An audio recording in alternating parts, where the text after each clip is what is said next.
Hello there, friends. Welcome to the Thrive Forward podcast. On today's episode, we are going to talk about, do you want to be Sasha Fierce with your wealth? Maybe it's Sasha Fierce, aka Beyonce. Maybe it's Madonna. Maybe it's Gwyneth Paltrow. Maybe it's Michelle Obama. Maybe it's Oprah. You insert the woman who is the icon that you look up to, a woman who is a rebel without a cause in her own way, pushing through those glass ceilings, getting to the place that she wants to be, but also being financially savvy and aware and producing that responsible level of wealth that allows for her family to be cared for, the community to be invested in, and that next generation of wealth to be multiplied. And, well, I'm talking about fierce female investors. What does it take for you to be in that same space? Well, tune in to today's episode.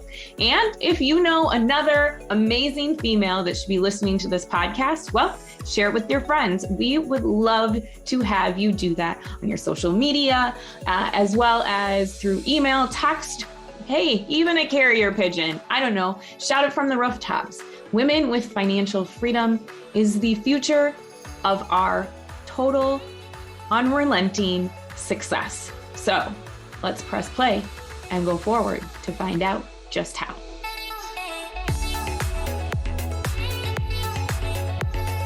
All right, friends, sisters, my fellow amazing, dare I say, badass women, you are owning your businesses, owning the boardrooms, owning your households, and it feels like there's a ton of responsibility. The things we're going to talk about today, you already know, but sometimes they get lost in the cobwebs of life. And maybe you don't know them, and maybe you are trying to have a better relationship with your money. The reality is not all of these things are taught to us. And so the guilt that's associated with you maybe not recognizing these things in your own life, well, my dear friend, here is the start over button for you. Not even just the start button, not the pause button. This is a start over. This is a fresh new notebook for you to be able to start to take control over the areas in your life that you want to be thriving in, which this is your step forward. We're going to talk about 4 different ways for you to become more in touch with your finances so you can be Sasha Fierce, so you can be in touch with like that icon that you always wanted to be, so that you can start that journey with your wealth. And then we'll leave you today with 3 action items. So let's start with our first topic. That's kind of around what we were just talking about. It's developing that healthy mindset with money, or as I like to refer to it, as wealth. If you coincide those 2 different topics, money and wealth, money is something that flows and goes, and wealth is something that stays. And so how can you prioritize the things in your brain to say, you know what, I am deserving of wealth. So I'm going to sit in a space that allows me to rewrite that story. Maybe there are different elements that have come into your life, be it unspoken, maybe they are spoken to you. There are elements that we maybe don't necessarily correlate with positive relationships with money. The reality is women who have stepped fiercely into a positive relationship with their finances embody a wealth mindset, embody the element that they are worthy of wealth. So how can you rewrite your money story? Well, that will be one of our action items that we will discuss later in this episode. So stay tuned. That being said, my friend, whatever lies you've told yourself before of, I don't know this, or I can't learn this, or it's too difficult, or it's too boring, or I don't have time for it. The reality is we all do have time. And that is an element that leads us kind of into this empowerment of education. You have time to scroll your social media. You have time to binge watch whatever it might be on Netflix or Hulu, or, watch that Real Housewives show that kind of lets your mind set off. Here's my challenge to you. Take 5 minutes every day to consume some type of content related to wealth. whether it be scrolling CNBC and finding an article and reading about it. Your brain is the biggest muscle that you have in your body, and you are completely capable of being able to learn all of these things financial related. Look, I help manage clients millions of dollars, and I never thought that I would be in this status or doing what I do for a living. If you would have told 16, 17, 18-year-old Shannon that she would be running her own practice, talking to you on her own podcast about wealth, well, I would have probably laughed in your face, because I didn't come from a family that A, talked about money, or B, had any money. So we can all teach ourselves to have a healthy, positive wealth mindset. So how will you do that going forward? Because that's that first step of being fiercely Sasha with your finances. Next up is really just thinking about number 2, earning it versus preserving it. Women historically have spent more funds in cash than men. And what does that really mean for us? Well, cash isn't king, and we rest on our laurels of wanting to provide safety and having that adequate amount of money to be able to provide for the people that are around us. The reality is you need to be able to save for yourself first. So what are the things that you're doing in your life right now? How do you understand the things that are coming in and out of your checking account? That cash flow aspect of things. Do you know what you're really charging? Do you know how many subscriptions that you have? Don't get caught up in this culture of having to have if you truly want to be able to create wealth. You need to be able to say no or not right now and look forward to something that you want to have in the future. If you are somebody that emotionally likes to spend, look, I get it. We've all been there, had a bad day. I'm going to go to Target. I'm just going to walk up and down the aisles, or I'm going to go to the mall, and I'm just going to release some of that stress. That stress ends up on our credit cards. That stress ends up not allowing us to be able to save adequately the way that we really want to be able to, or having a good positive relationship with our wealth. So how can you find another outlet for stress, emotions, that breakup, that promotion that you applied for that you didn't get? The fact that those life experiences that we might be having, that stress of being a caregiver, whatever it might be, finding a positive outlet. For me, that's physical activity and taking care of myself. When I get stressed out, it's a walk, it's a workout. I have it conveniently located at home, so I don't even have to worry about going to the gym. I just have to go out to the garage. And look, I understand that's a privilege of being a homeowner as well. But my friend, if you want to be able to create wealth, stop getting in your own way. And so if you are going to spend, what is the meaning behind that spending? How are you encompassing, all right, I am going to reward myself. I did just get this awesome promotion that I worked so hard for. I remember when I first started studying for my series exams to become a financial advisor. And every exam that I passed was like, oh, I'm going to go buy a fancy purse because this is my reward to myself for passing these exams. Guess what? I don't have any of those purses anymore, and they don't mean anything to me. So what is the true meaning, and how are you going to carry that meaning on for yourself? And something that might not be materialistic. Maybe it's an experience. Maybe it's a trip or a travel vacation with your girlfriends, whatever it might be. How are you putting meaning behind it? The second part of earning versus preserving is really understanding what I just said earlier. Cash isn't king. Let's just do some quick math here, okay? In February of this year, so I realize when you listen to it, it's May, but we haven't had updated numbers that have come out when I'm recording this. February just came out. Gives you a sense of how much I'm preparing for these podcasts to come out. That being said, inflation, which caveat, if we are not familiar with exactly what inflation is, it's the rising cost of things that we purchase. So what we purchased a loaf of bread for last year has now gone up, and now it costs more. Like maybe it cost $1.25 before, and now it costs $2.25, which means it's a huge amount of inflation. And there are different inflationary metrics with different things: consumer goods, gasoline, household products, housing, food, automobile prices, they all kind of get categorized in different ways. But the overall inflation number was up 7.9% in February. And we'll leave you some resources at the end of the podcast or on our show notes that you can access. That being said, 7.9%. If you have money in a savings account, which is providing you a level of security, which I completely understand, and investing is something personal that you need to understand what you're getting into and what risk you're associating with that. But the reality is, on average, in April of 2022, the high yield savings accounts in the US were producing 0.5% on the high end. So if you're in that same boat where inflation is increasing and you're losing money because you're invested in cash and not invested, let's say, in something that could be producing hypothetically a higher return, maybe that might be something that you would be stepping into the market for. That means you're losing 7.5% to inflation.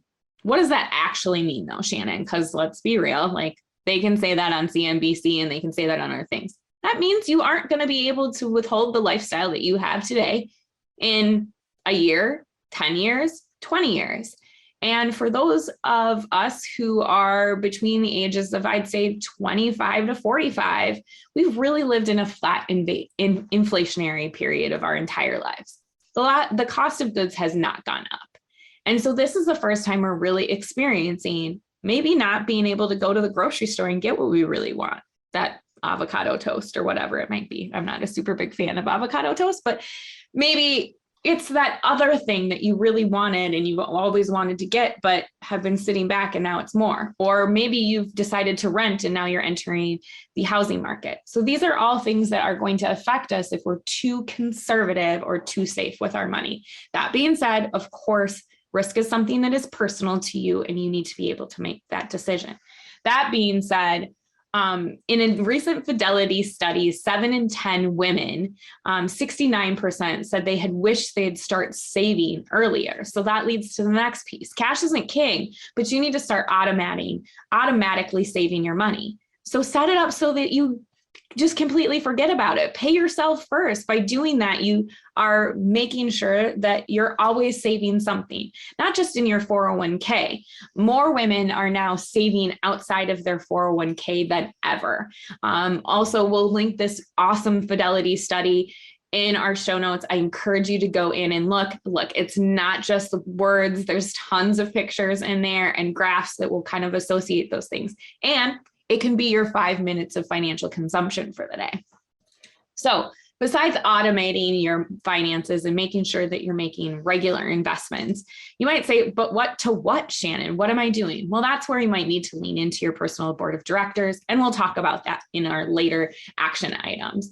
The other piece in terms of earning and growing your money or earning money, we don't necessarily want to guarantee that anything's going to be growing, right? But earning money versus preserving it is really understanding what it means to diversify and rebalance. So diversifying is making sure that age-old saying, all your eggs are not in one basket. That doesn't mean that you're all invested or you're invested with multiple different advisors. Actually, having one advisor means that you don't have too many cooks in the kitchen, but that one advisor can diversify you across many different areas of the market and asset classes, thinking about elements within your portfolio that are not just cash, right? Looking at it from investment stocks, bonds, other investments. Perhaps you're investing in real estate. Again, you don't want to necessarily do all of these things until you have your emergency fund, which we've talked about before on previous episodes. But you want to be able to diversify yourself. Don't just put yourself in one element of the market, set it, forget it, and walk away.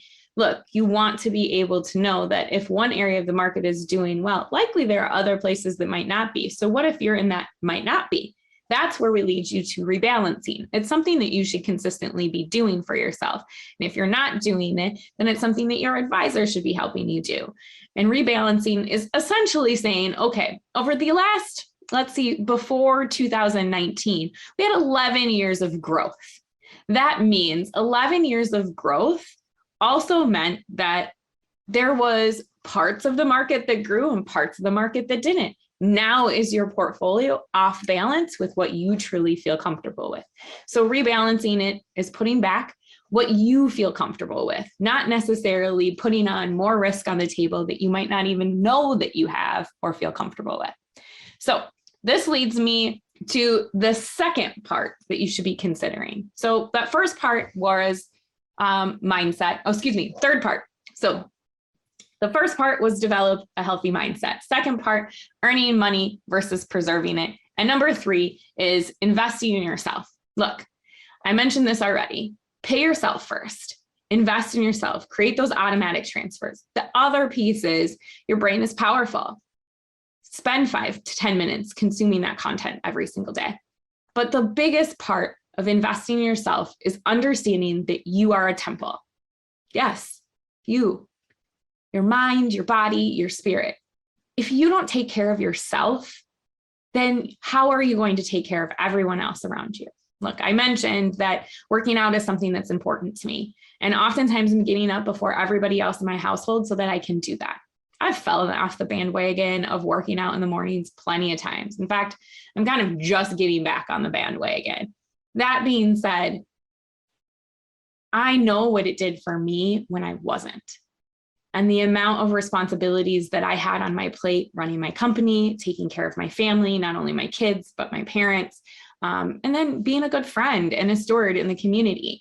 All of the titles that I had were overwhelming if I didn't fill up my bucket first. So a lot of times from a financial standpoint, people will tell you that you need to cut back or do these different things. I challenge you to understand what are the things that truly make you feel good.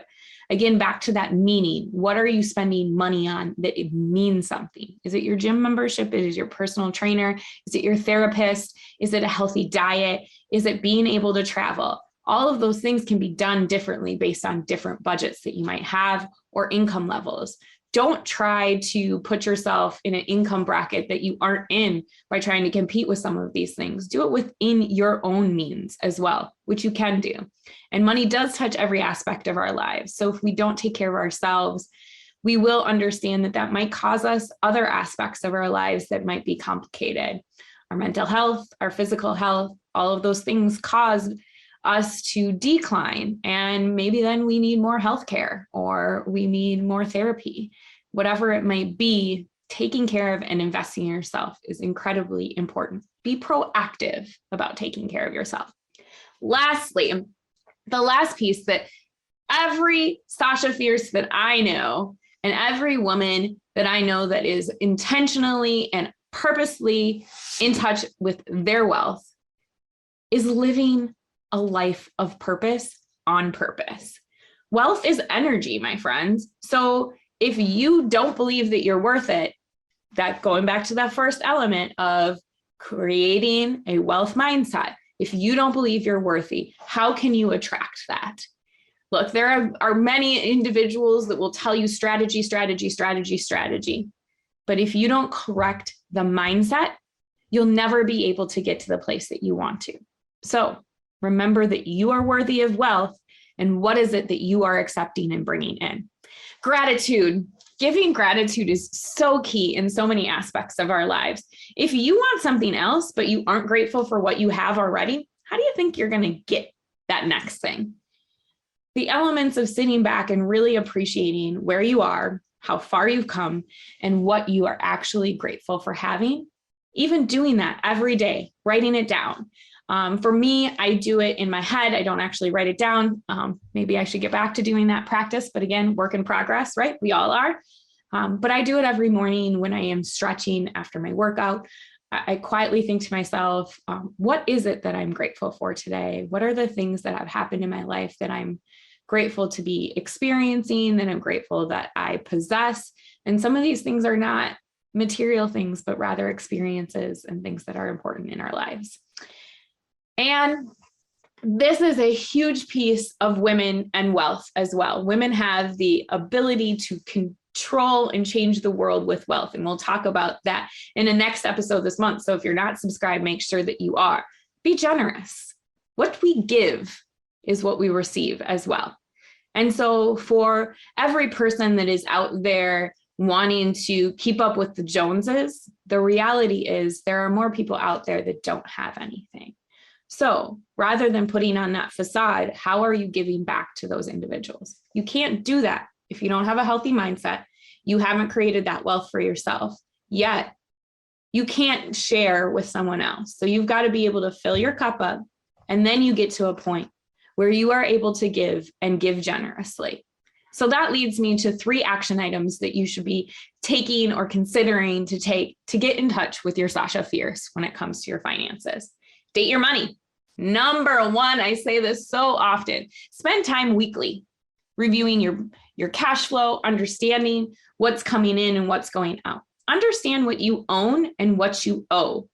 There are countless elements in our lives where we end up putting more than we thought we were out of our checking account and into our checking account. We'll link in the show notes an article from CNBC that helps you decide which type of tool you could use to track your subscriptions. What money is coming out that is unnecessary that you could be repurposing into automatically saving for yourself.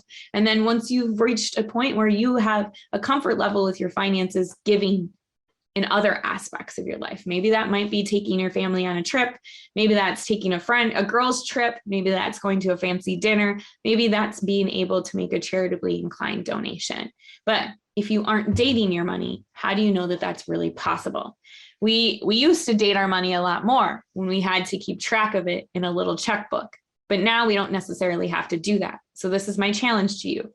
Rather than having a checkbook, how are you making sure that you are accessing it? There's so many great tools out there for you to be able to track your money, and it doesn't have to be something that you pay for either. The second piece is I want you to get really clear on what your personal wealth vision statement is, not what everybody else is.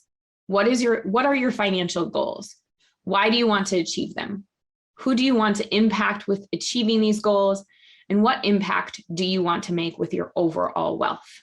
This is your story, your vision for where you want to take your wealth. Do you think that Beyonce or Madonna or Oprah or any of these other fantabulous women throughout history who have just made buttloads of money and made buttloads of impact in the world, do you think that they allowed somebody else to sway what was important to them? No. They had a very clear vision of what it is that they wanted to do and how they were going to get there. And they hired the right people to help them, which leads to your third action item.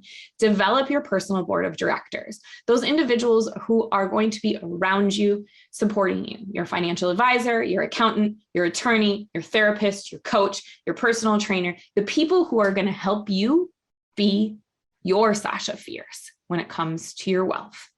Because my dear friend, we have so much that we could do in our lives. And if we just rest on our laurels and maybe lay back and say, oh, this is so hard, I don't know if I can do it, you can do it. You have the power within you. You are strong, you are capable, and you are worthy of wealth. So if this hasn't motivated you today to get out there and have a Sasha Fierce relationship with your money, I don't know what will. So, dear friend, share this with a friend, gather together, start writing your wealth vision, start dating your money, and hire your personal board of directors. Because you, at the end of the day, are the person that can take control of all of this. And don't ever forget it. You are worthy of wealth.